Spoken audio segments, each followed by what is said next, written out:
Hi loves, welcome to today's sewing class. In this video I will be showing you how to make this beautiful two-piece set. It is a circle flayed halter neck top with adjustable straps. We will also be making a matching elastic waist short. It is simple to make, stylish and perfect for any casual outing. Please do well to like this video, subscribe to my channel and drop me nice comments. Let's get started. The materials we are using for the projects are 2.5 yards of floral crepe, 1 inch elastic for the short, chalk, matching thread, and then adjustable hooks. I'm going to be using the adjustable hooks from my old bra straps.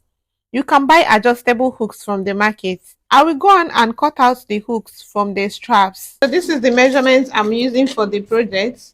We're going to be using chest measurements. I had to write the bust measurement, but we are not making use of the bust measurement. So you can just minus 2 inches from the bust measurement. That is what I did here. Then the top length.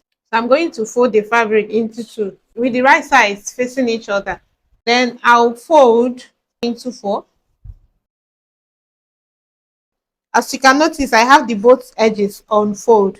So what we are going to do now is to get the circumference of our chest, okay, here. So to be able to get the radius of this circle, we are going to be using a simple formula. So we will divide the chest measurements, which is 36, by 6.28. What I will have is 5.7. Okay, that means I'm going to be using 5.7 to get the radius of this flare. Okay, I'll go ahead and mark 5.7. So these 5.7 inches that I am marking here will now serve as the chest line of the top.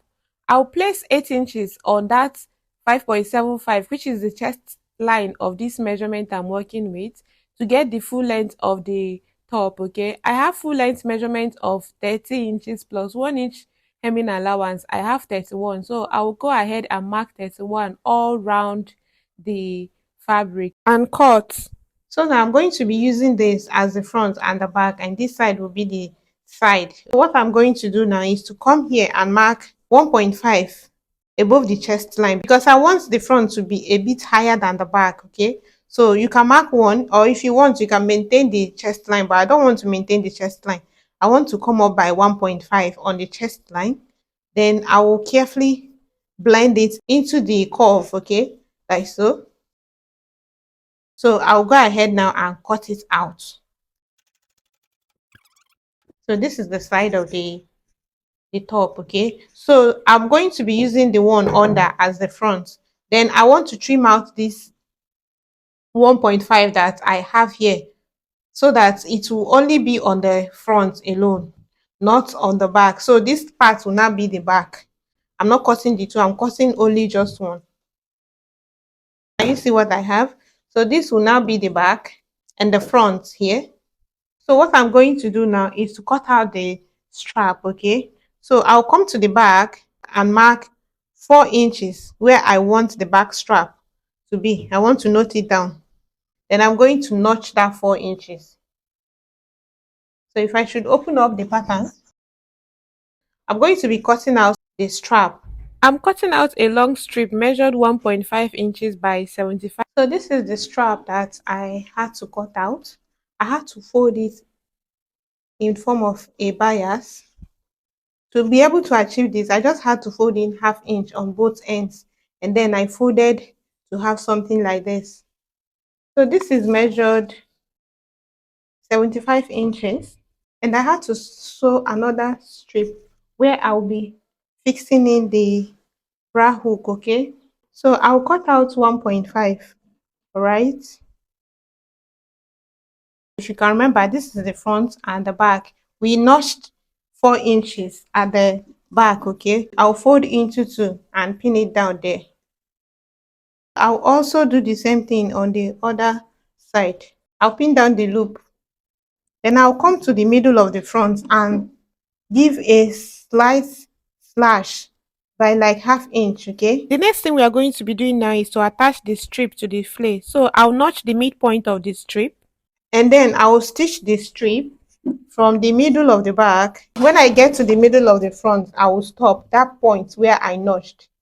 So if I get there, I will top on both sides. Okay, so this is what it looks like after joining the strip to the flay. Okay, these are the hooks. Can you see at the back? And I stopped both ends at the front. Can you see? So what I'm going to do now is to fold the strap. Okay, so I'll fold and fold and out of stitch. Okay, when I get to the side, I'm going to be folding the bias strip inwards like so. This is how I want it to be at the back. Okay, I want to fold the entire strip inside from the side. I don't know if you understand what I'm saying, but I don't want it to be showing at the back, so I will be folding it in like so. So now this is what it looks like after stitching on the long strip. This is the back. You can see how the back is. I had to cross one of the straps over to the other side. Okay, right? Can you see? So what we are going to be doing next is to fix the adjustable hook. These are the hooks. I have fixed one here. What I'm going to do now is to get this part of the hook and fix it into the strap. Okay, like so. Can you see? And then I'll fix the strap into the hook.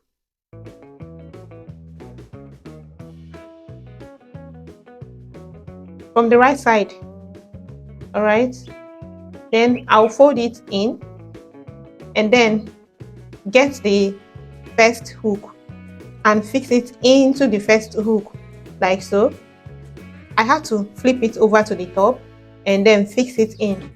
I'm going to be using pin to fix it back into the hook. Okay, and I will bring it out. Bring out the fabric. So this is what I have. I'll go on now and stitch on this part to hold it down. So let me just hold it down with a pin. So I'm going to go over to my sewing machine and stitch on this part. So this is what I have. So I'll fix it into the loop that I made. So I'll fix the other side as well. This is what I have. Let me turn to the right side. You can notice that the strap is now adjustable. You can adjust. So if you want to take it off, you can take it off. Can you see? And next thing I'm going to be doing now is to hem the top. Okay, we'll continue with the pants. Now this is the fabric that I have left. I'll fold it into two with the right sides facing each other. To draft the shorts, I'll mark down 1 inch margin, okay, from the fabric just as a guideline, as the starting point of my measurements. I'm going to be adding 1 inch elastic, so I'll be taking off 1.5 inches for the band. Then mark down the waist to hip line, the waist to crouch line. To get the crouch line, divide the hip measurement by 4 plus 1.5. Then I'll mark the waist to full length of the shorts plus 2 inches hemming allowance.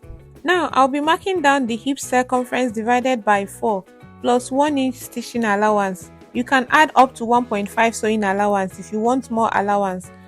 Then I'll mark it down on the hip line, the waist line and the crouch line. Next is to mark down the thigh measurement. To get the thigh measurement, wrap the tape around the highest point of the thigh. That is the thigh measurement. So mine is 28 inches. I'm going to be adding 2 inches to the thigh measurement. 28 plus 2 inches is 30. Divided by 2 will give me 15 inches. So I'll mark down 15 inches. And then I'll divide 15 by 2 to find the midpoint of my thigh. I will also mark down the middle of the thigh at the hemline, okay, and then I'll connect. Next is to mark down the round knee measurement at the hemline of the pants, okay. So I'm going to be making mine tight. I have 14 inches, but I'm going to be making mine 13 inches. So I'll divide 13 inches by 2, which is 6.5. So from the middle of the thigh line, I'll mark 6.5 on both sides of the thigh line, okay, and then I'll connect the points. At the hemming allowance, I'll come out by ½ inch, so that when I fold in the hemming allowance, it will also lay flat on my pants. Next thing we are going to be doing now is to mark down the crouch curve. I will come to that angle 90 and mark the midpoint of that angle At that point, I'm going to be marking down 0.75, okay, for the crouch curve. Now I'll use my French curve to create the crouch curve. I will come to the waistline and mark down half-inch joining seam allowance at the waist area. Then I'll go ahead and cut out the pants leg.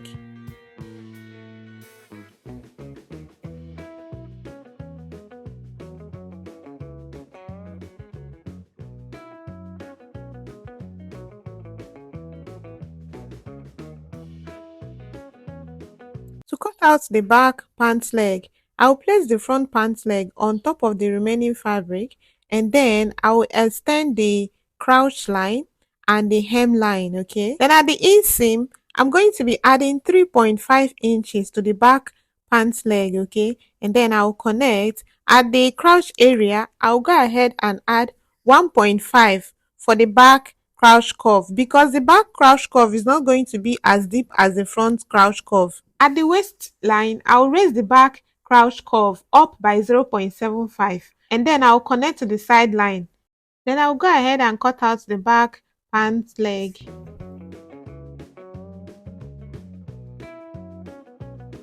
Next is to start stitching the pants. I will mark half-inch joining seam allowance at the crouch area.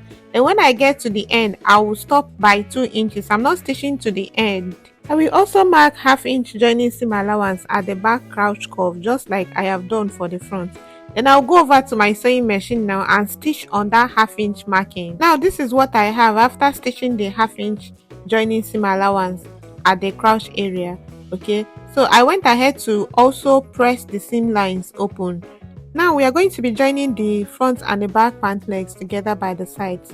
So I'll bring them together and pin them by the sides. So what we are going to be doing now is to mark down the side seam allowance. I will come to the waist area and mark half-inch. At the hip, I will mark half-inch because that is also what I have there. Under the crouch line, I'll mark down 1 inch because if you can remember, we added 3.5 inches to the back. So from the 3.5 inches, I'm going to be marking 1 inch for the side, then 1.5 inches for the inseam, and then the remaining half-inch will now be for ease of movement. So I'll go ahead and connect all the points. I will also repeat exactly what I have marked on the other side of the pant leg and go over to my sewing machine and stitch on the markings. So now I have stitched on the side seam marking on both sides, and I also went ahead to stitch on that 1.5 marking for the inseam, and I had to hem the pant legs. I pressed the seam lines open. It is very important that you press the seam line so that you can have a very neat finish. And I went ahead to close up this remaining space that I have here. Okay, so if I should turn to the right side, this is what it looks like. So the next thing we are going to be doing now is to fix in the waistband. Okay, I have already cut out the long strip that I'm using as the waistband. This is measured 2 inches on fold. If you open it up, it is 4 inches. Because my band is 1.5, if you can remember, we had to minus 1.5 to get the full length of the pant. So that is why I had to cut 2 inches for this. Half-inch will be for the joining seam allowance of the band to the pant. Okay, this band is the hip measurement plus 1 inch. Okay, the hip measurement of this pant is 43 inches plus 1 is 44. So what we are going to be doing now is to create a box where we will be fixing in this elastic. Okay, so I'll come to the top of the band here and mark half-inch. I'll go over to my sewing machine now and stitch from here. I'm not stitching from the beginning. I'll stitch from here all the way down to the other side. I'll stop at 1 inch as well. So after stitching on the half-inch marking, this is what I have. So what I'm going to do now is to create a box where I'll be fixing in this elastic. So I'll mark that 1 inch. That is the size of the elastic from this half-inch marking that I have. I'll go over to my sewing machine now and stitch on that 1 inch marking as well. Now we are going to be fixing in the elastic into the waistband. I'll get the elastic and measure out waist circumference minus 2 inches. Here I'm working with waist measurement of 32 inches. So I'm going to be taking out 2 inches from the waist measurement. I'll cut out 30 inches You can remove up to 3 inches from your waist measurement if your elastic is very stretchy. Then I'll gently fix it into the box that I created with the help of a safety pin. Okay.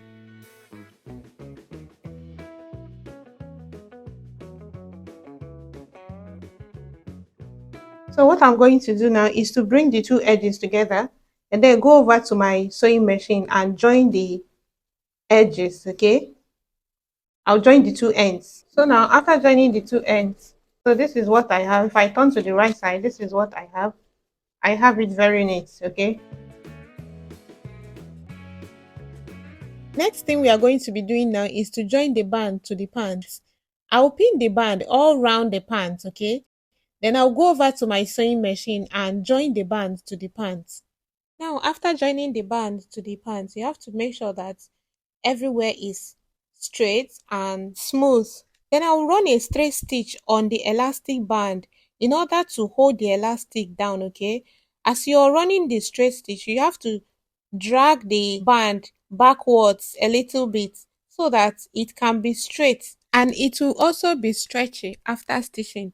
If you do not drag it backwards, there is a chance that it will no longer be stretchy. Now, our beautiful two-piece set is ready. I made this two-piece set for a client. It is bigger than I am. It is not my size, but I'm going to rock it so that you guys will see how it looks on me. So watch out my next short upload if you want to see how this looks on me. If you enjoyed this lesson, give this video a like. Subscribe to my channel if you have not subscribed. Turn on your notification bell so that anytime I upload a new tutorial, you'll be the first to know. Thanks for watching.